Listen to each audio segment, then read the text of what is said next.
Hello विद्यार्थियों, तो जैसा कि आप जानते हैं हम कक्षा 10 की प्रश्नावली 1.1 को हल कर रहे थे और उसमें हमने प्रश्न नंबर 12 तक के प्रश्नों को हल कर लिया था। आज हम प्रश्न नंबर 13 को हल करने वाले हैं। तो प्रश्न नंबर 13 में कह रहा है कि निम्नतम भाज्य संख्या तथा निम्नतम अभाज्य संख्या का मासा ज्ञात कीजिए।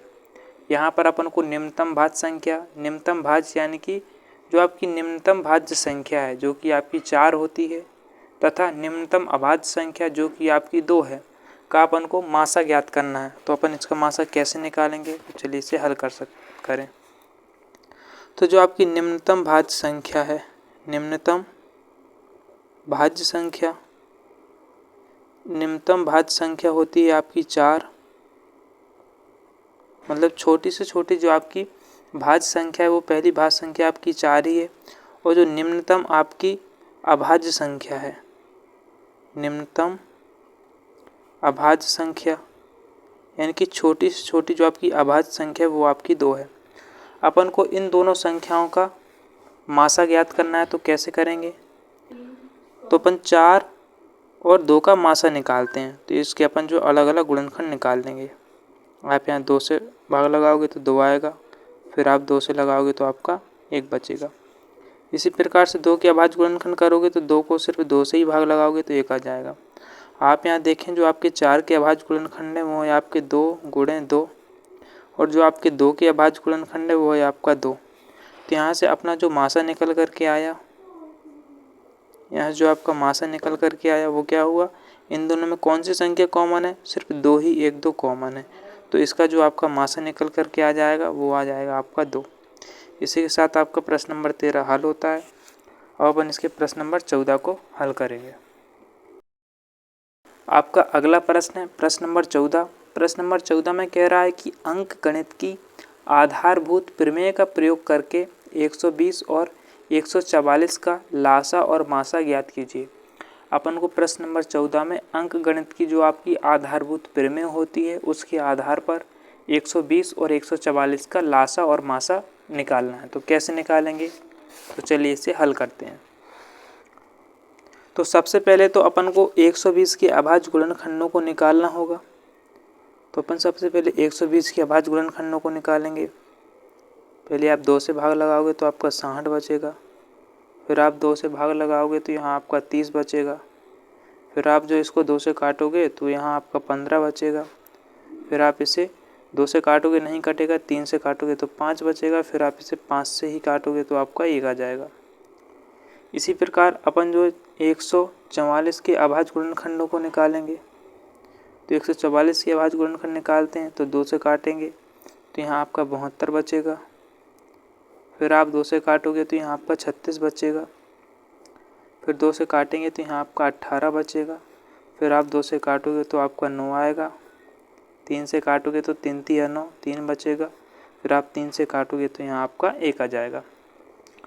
अब आप यहाँ पर देख सकते हैं जो आपके 120 के अभाज्य गुणनखंड है वो अपन को प्राप्त हुए 2 गुणे 2 गुणे 2 गुणे 3 गुणे 5।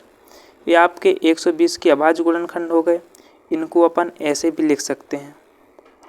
2 आपका कितनी बार आया है, 1 2 3, तो 2 की घात 3 गुणे 3 आपका कितनी बार आया इसमें, 1 बार, तो 3 की घात 1 गुणे 5 कितनी बार आया, 1 बार, तो 5 की घात 1।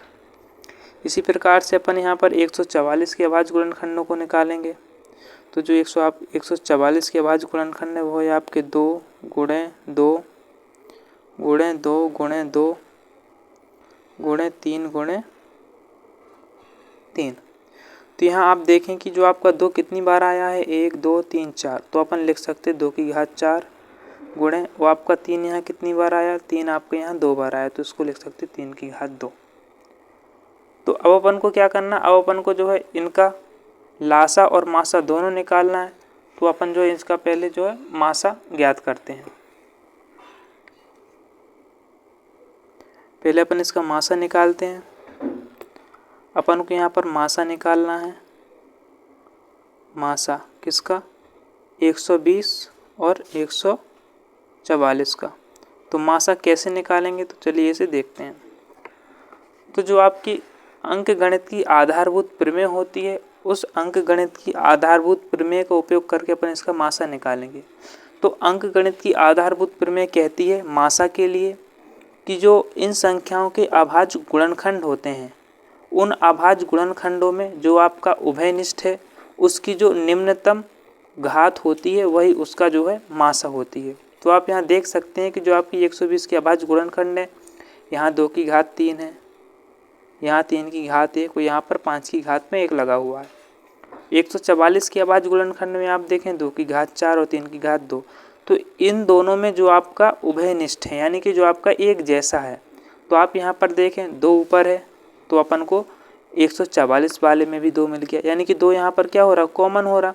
तो इनकी जो निम्नतम घात होगी, कहने का मतलब है कि यहाँ पर 2 की घात 4 है लेकिन यहाँ कितनी है 2 की घात 3, तो जो कम घात होगी अपन उसको लिखेंगे। तो अपन 2 की घात 3 को लिख लेंगे, 2 की घात 4 को नहीं लिखेंगे, गुणा।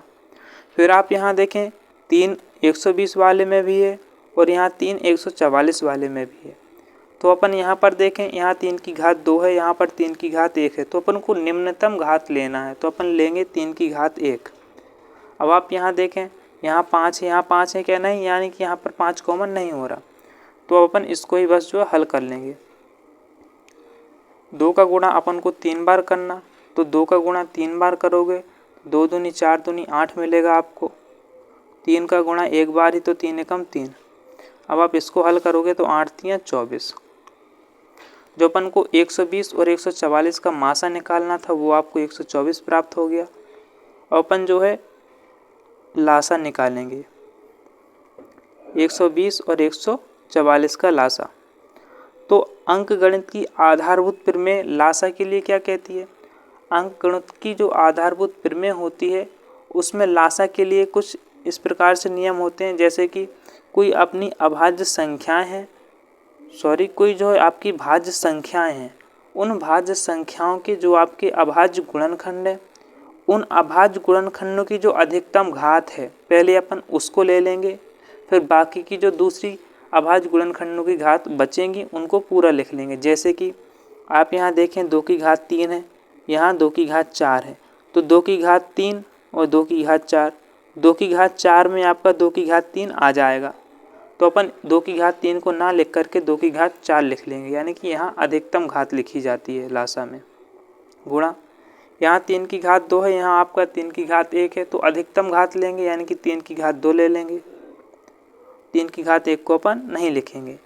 अब क्या बचा अपना, अब यहाँ 5 की घात 1 बचा, लेकिन यहाँ 5 की घात है क्या, नहीं है, तो इसमें ऐसा कुछ नहीं होता। अब जो अपना बचा होता है उसको लिख दिया जाता है, जैसे 5 की घात 1 बचा तो अपन 5 की घात 1 लिख देंगे। अब इसका गुणा कराओगे तो 2 का गुणा 4 बार कराना, तो 2 का गुणा 4 बार कराओगे 2 दूनी 4 दूनी 8 दूनी 16 आ जाएगा आपका यहाँ पर। 3 का गुणा 2 बार 3 तिया 9, 5 का गुणा 1 बार तो 5 एकम 5। अब आप इसको हल करोगे तो 16 पंचे आपका 80 होता है, 80 गुणे 9। अब आप इसका गुणा कराओगे तो 8 9 की 72। तो जो आपका लासा आया 120 और 144 का वो आ गया आपका 172, और मासा आपका कितना आया था, मासा आपका 24 आया था।